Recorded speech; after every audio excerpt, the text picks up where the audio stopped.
Yurttaşlar mana ustanopka jeridan bo'ldik.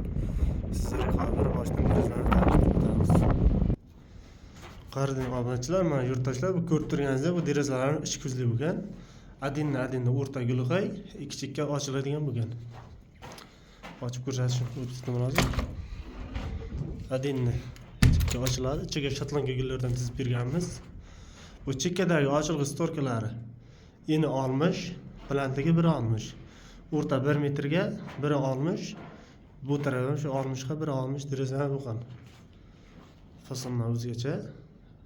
Uzun.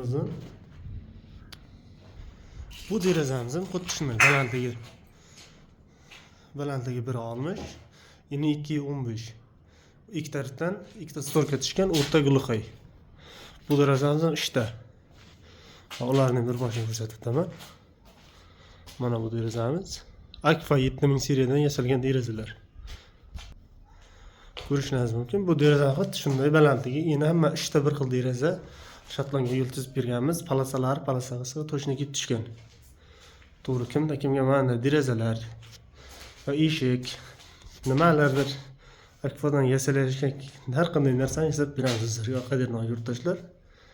Ekrandan telefon nomeriga telefon qilaverasizlar. Kelishtirib arzonroq sifatli yasab beramiz.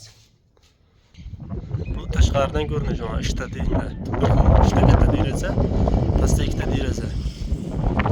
Hammasi 7000 seriyadan yasalgan.